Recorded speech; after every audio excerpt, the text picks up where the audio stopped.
Allora, Presidente, prima vedevamo anche delle immagini, quindi necessariamente dobbiamo andare anche su questo punto. Ibrido, elettrico, l'Europa spinge sull'elettrico ovviamente, voi dovete vendere sempre elettrico, oppure tradizionale a combustione, dopo un po' vedremo. Che cosa le risulta? Per i padovani è desiderato l'elettrico oppure no? Allora, l'elettrico è un capitolo un pochettino a parte. Per il momento, che dovrebbe essere invece il punto forte. Dovrebbe essere il fulcro di 2035, se non no, cosa 2035. 35, ecco, sì. Ma poi non c'è solo il 2035, abbiamo degli step, sì, perché sì. Anche gli step del 2027 non è stato cancellato. Cioè le multe sono state solamente congelate. Allora, dicono congelate, in realtà nel 2027 le case automobilistiche devono aver fatto la percentuale prevista di emissione di CO2, per cui se ad esempio quest'anno devono vendere 10 macchine e ne vendono 5, le altre 5 le devono recuperare nei 2 anni successivi, per cui è solamente stato diluito l'obiettivo, che invece di essere un obiettivo annuale è un obiettivo del periodo, per cui alla fine del periodo lo devono rispettare, per cui sì, in effetti l'elettrico dovrebbe essere un po' il fulcro delle nostre vendite. Perché non è accettato, diciamo, dall'acquirente? Per tutta una serie di motivi, ma molti sono anche perché non conoscono l'elettrico. Infatti noi concessionarie abbiamo messo in atto una politica di test drive verso l'elettrico, per dimostrare che anche l'elettrico ha una sua funzione e ha dei vantaggi rispetto al termico per alcune categorie di persone. L'importante è cogliere questi vantaggi, e per cogliere questi vantaggi tutti noi abbiamo messo in atto dei test drive, delle persone qualificate che spiegano gli eventuali vantaggi e anche diciamo, le problematiche dell'elettrico, perché è tutto un altro prodotto, non è più il prodotto automobile, ma una volta veniva chiamato elettromobile. Perché ricordiamoci che l'elettrico è nato prima del motore endotermico e veniva chiamato elettromobile, proprio perché è un altro articolo completamente diverso. Allora, un articolo diverso, però voi concessionari dovete vendere, è assurdo, ma dovete venderlo, e se le persone, c'è il target che acquista le auto, non è un target giovanissimo, punterà su quello che reputa molto più consono alle proprie aspettative, a cui è abituato un acquisto sicuro, no?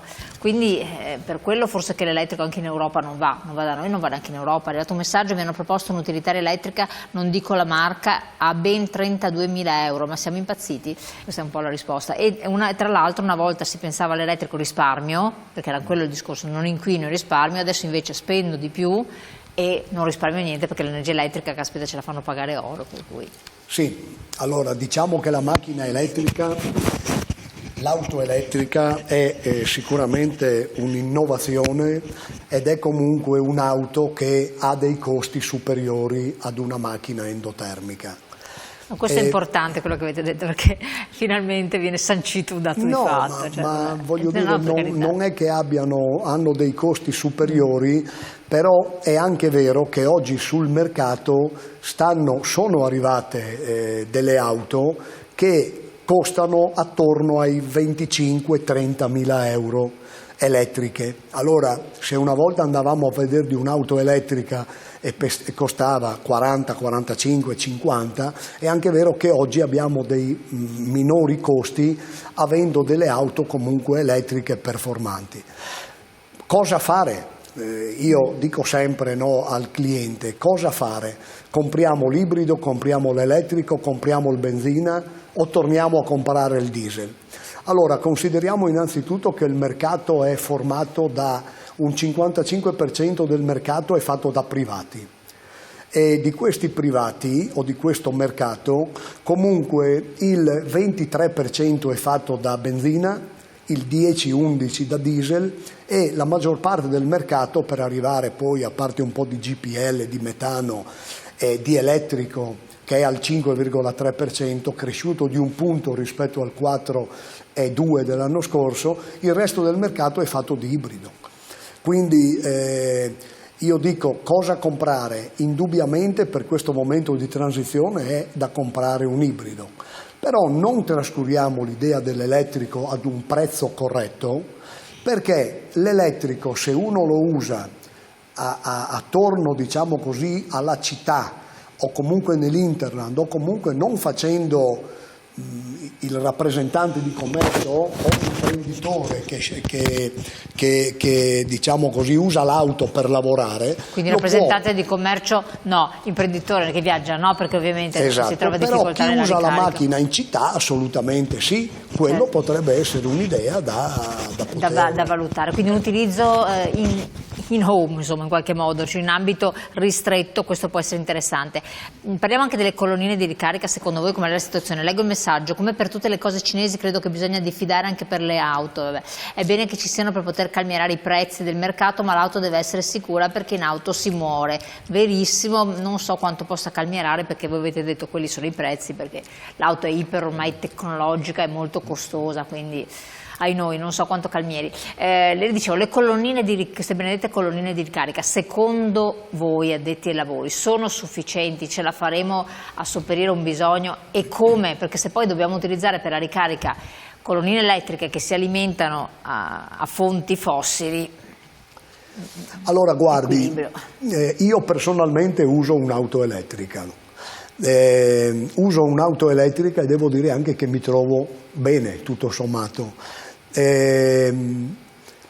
Le colonnine devono essere implementate, quelle fast charge, perché quando io ricarico la mia macchina in 20 minuti mi va bene di ricaricarla. Può andare bene. Se faccio il pieno in 5 minuti di benzina mi va bene anche di prendermi un caffè e aspettare 20 minuti o anche addirittura un quarto d'ora per ricaricare l'80%.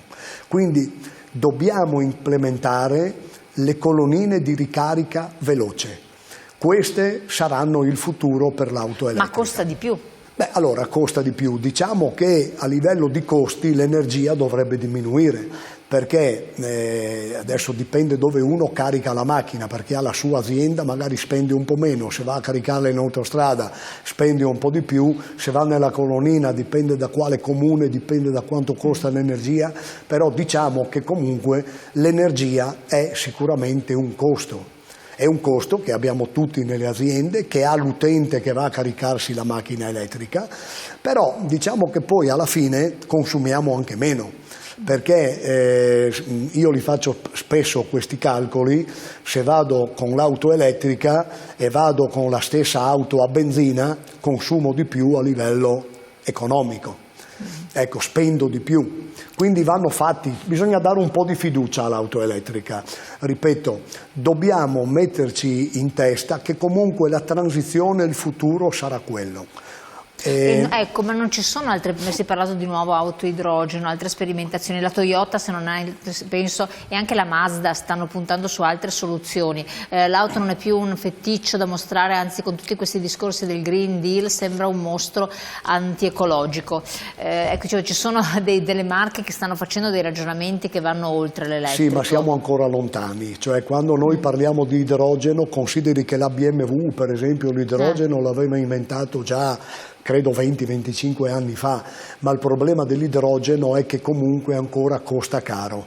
Si parla di 12-13 euro al litro. E altre soluzioni, l'ultima che hanno proposto Ski Active della Mazda, adesso non so, la Toyota, insomma queste dovrebbero, secondo me, la Commissione europea dovrebbe dare la possibilità alle case non solo di vendere auto elettriche nel futuro, ma anche auto con delle miscele che non inquinino.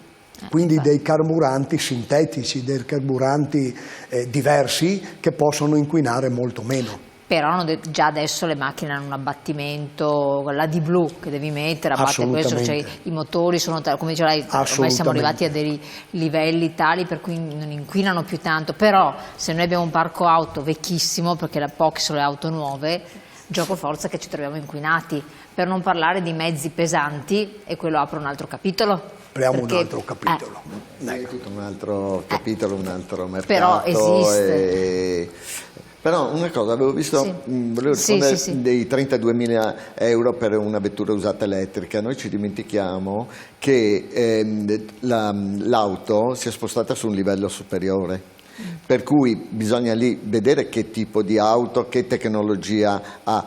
E in ogni caso l'auto elettrica, soprattutto per chi ha la colonnina con il fotovoltaico a casa, crea dei risparmi, per cui spendo di più all'acquisto, però ho un'auto più tecnologica e risparmio nel suo utilizzo. Per cui bisogna vederlo un po' a 360 gradi la questione economica. Altro messaggio: le auto vecchie fanno poca strada e sono ben mantenute, le nuove sono troppo care, grandi, pesanti, senza bagagliaio, inquinano anche loro e hanno un sacco di limiti.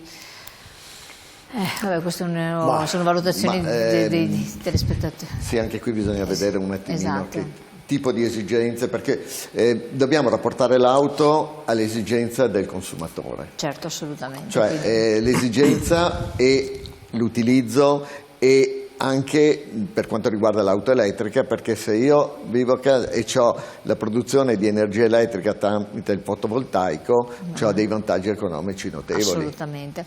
Dobbiamo chiudere, siamo andati oltre il tempo massimo. Solo una battutissima: per i giovani le auto o no? Ma per i giovani le auto sì, sono molto innamorati quando serve, dell'utilizzo quando serve. Ma va bene lo stesso, noi facciamo anche quello. Allora, grazie di essere stati qui con noi. Giorgio Sina, Presidente Gruppo Auto e Moto Confcommercio del Veneto. Grazie a Massimo Ghiraldo, Presidente Confcommercio Ascom Padova. Grazie a voi di averci seguito. Rivedete poi la puntata in replica naturalmente come sempre, oppure nel nostro sito internet, oppure su YouTube e sul web. Grazie, buon proseguimento.